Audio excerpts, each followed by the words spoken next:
On April 18, 2028, in the northern suburbs of Seoul, Kim Jong Un's forces enter the destroyed Seoul. The city is being demolished for the purpose of so-called cleansing of the last remnants of Western civilization from Korean land. At the same moment, Putin's ultimatum is accepted by NATO countries and their troops are withdrawn from the Baltics. They acted in the same way during the joint Egyptian-Iranian offensive on Tel Aviv. Do not be afraid.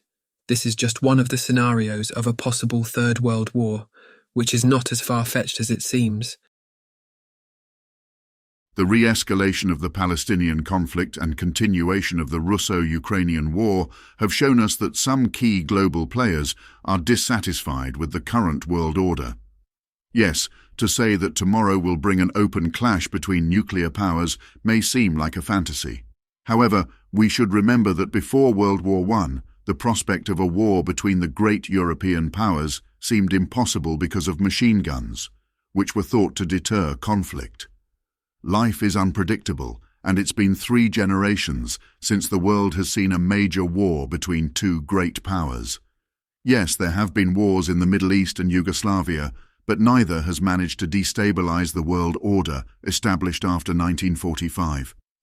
Conflict points exist everywhere in the world: Asia, Europe, Africa, and even North America.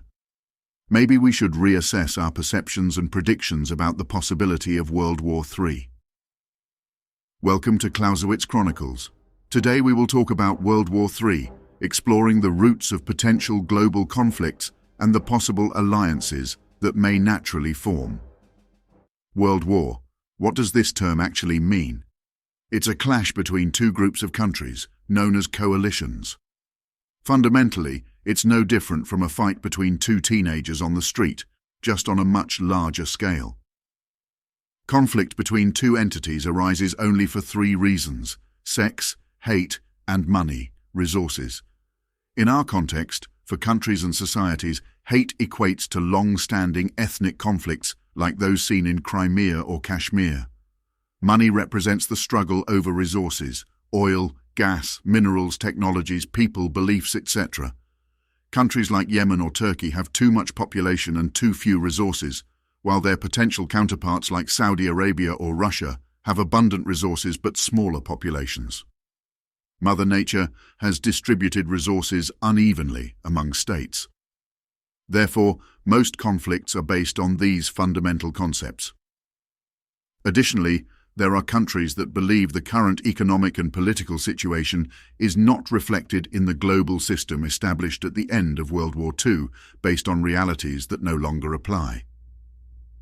In 1945, most global GDP was in the hands of 3 regions: USSR, US, and Europe. Today, the share of world GDP for developing countries and former colonies has changed dramatically. China, an ancient civilization, believes it should play a more significant role in the UN than countries like France or the UK, whose populations are comparable to a typical Chinese province.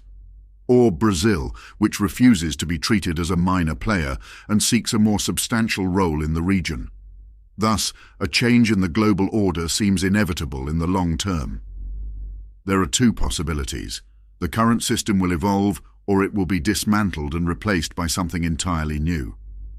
When I refer to the current system, I mean the United Nations, an organization primarily responsible for the protection of human rights and maintaining international peace. Yet, it often fails to prevent or stop real wars and the real oppression of people. Saudi Arabia, Israel, North Korea, China, Russia, the list of examples is long. Many countries find the UN's rules increasingly irrelevant as they gain little from the organization. So, change is natural. Whether it happens peacefully or through war remains to be seen. I want to remind you of the League of Nations in the interwar period. It is possible that the UN could meet a similar fate. Now, let's put our focus to specific regions where tensions could cause a global conflict. Hundreds of potential conflict zones exist all over the world. Let's start with the Korean Peninsula, where an unresolved issue has persisted for 70 years. Armed to the teeth, the North Korean regime lost the economic competition to Seoul. Their only option to unite the peninsula under one flag might be military warfare. Taiwan. Following the defeat in the Chinese Civil War, nationalists led by Chiang Kai-shek retreated to Taiwan. They established a separate state from continental China. Nowadays, Taiwan is one of the closest allies of the US in the region. Simultaneously, Taipei plays a significant role in high-tech industries. However, given its size, Taiwan might find it difficult to resist the growing military power of the PRC. 2 decades of economic growth stagnation might lead to military intervention on the island to shift the political agenda in Beijing. 1 in every 7 people on the planet is South Asian. But religious divisions and the unresolved Kashmir problem persist. The UN seems incapable of managing such large-scale issues.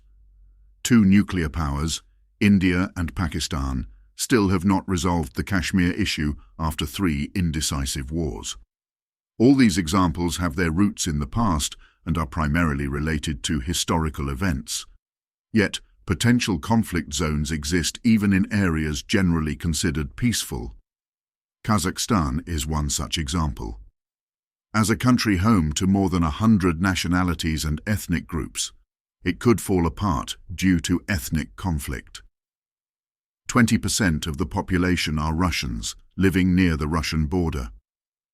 Despite being part of the same political alliances as Russia, Kazakhstan is moving towards economic prosperity, which doesn't align with Putin's foreign policy. When Ukraine and Georgia attempted to democratize, they faced Russian aggression. Kazakhstan might face a similar fate. Another pressing issue is the Persian Gulf. The high living standards of Gulf countries are based on oil wealth. While they've diversified their economies, some are on par with developed European countries. However, they're surrounded by countries with large populations and heavily militarized, poor societies like Iran, Iraq, or even Yemen. The East differs from the West, and judging Middle Eastern politics based on global values isn't logical. What unites all Middle Eastern countries is the Palestinian question. Despite Israel's victories against Arab coalitions, can it stand against the continually growing Arab world with a population of 500 million? Egypt already has over 100 million people, and countries like Syria and Iraq, despite their internal problems, have continuously growing young male populations. It's doubtful that a long-term conflict against such opponents can be won militarily.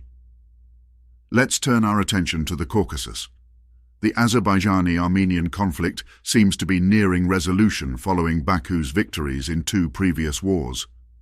Meanwhile, Georgian lands are still occupied by Russia. A potential weakening of Russia could enable Georgia to reclaim its territories. This might also reignite old problems in the North Caucasus, Dagestan, and Chechnya. Turkey is increasingly dissatisfied with its role in the current world order. With a strong army and a weakening economy, this is a dangerous mix, as issues with Cyprus and the Greek islands remain unresolved. Turkey is still unable to fully utilize the Aegean Sea, and northern Cyprus is recognized by no one. 2 main principles of the UN, self-determination and territorial integrity, often clash with each other. In Kosovo, the local population gained its independence as a result of war, yet many still consider it a rebellious region of Serbia. Catalonia, Spain's economic jewel, has frequently sought to expand its autonomous rights within the Spanish Federation and even achieve independence. Spain, being a NATO country and part of the EU, favors Barcelona, but who knows what might happen in times of instability. Africa's population is growing, but its resources are not. Nigeria, with its population of more than 200 million, is naturally seeking dominance among West African countries and aims to take on the role formerly played by France and the UK. On the other continent side is Ethiopia, the only country in Africa never to have been a European colony. It has been home to civil wars, the partition of Eritrea, and internal instability. Despite having the largest population in the region, the country lacks access to the ocean, crucial for international trade. Recently, Addis Ababa gained access through the breakaway region of Somalia, Somaliland. This has led to public outrage from Mogadishu. Ethiopia is almost the only Christian country in the region, surrounded by Muslim-majority countries. Yes, Ethiopia is much stronger than Somalia, but in the long-term perspective, Somalia has national allies in the region who lay claim to Ethiopian territories. Another unresolved issue is Western Sahara, a region controlled by Morocco but resisted by local rebels, also supported by Algeria and Mauritania.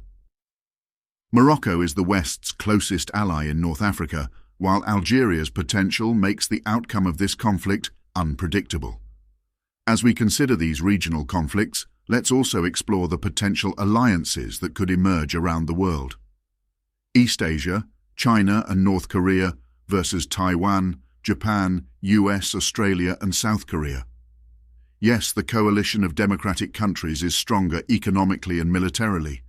But are they unified by the same values as China and North Korea, or is it merely an anti-Chinese union? Can they adapt to harsh war conditions? Additionally, they all have grievances with each other. Korean-Japanese relations lack a friendly foundation, essentially forming just an economic union. Taiwan, which was under Japanese occupation for 60 years, also has many unresolved issues with Tokyo. West Asia. Alliances here will be based on religion. The Shia world led by Iran and its proxies in Syria, Iraq and Yemen. They will stand against the Sunni countries of the Persian Gulf, led by Saudi Arabia. 15% of the Saudi population are Shias, who live in oil-extracted areas. Bahrain's population is 90% Shia, despite having a Sunni king. These issues may seem irrelevant to an ordinary European, but in the Middle East, your branch of Islam often defines your fate. Europe, Russia with its dreams of restoring the Romanov Empire, Hungary with unresolved Trianon issues, and Serbia with the Kosovo dispute. They might seem far from each other, and while NATO exists, a significant war in Europe seems unlikely. However, if Russia manages to invade the whole of Ukraine, it could reach the Hungarian border and even Serbia, thereby dividing the European defence system into two parts. On the other hand, European democracies under NATO's protection do not have large armies. All we've discussed today are pessimistic scenarios. We hope that the civilized world will overcome these conflicts and not repeat the fate of the Roman Empire, and humanity will not end like the dinosaurs did. Videos about each theatre of possible World War III will follow. Please subscribe and like the videos. This was Clausewitz Chronicles. Thank you for watching.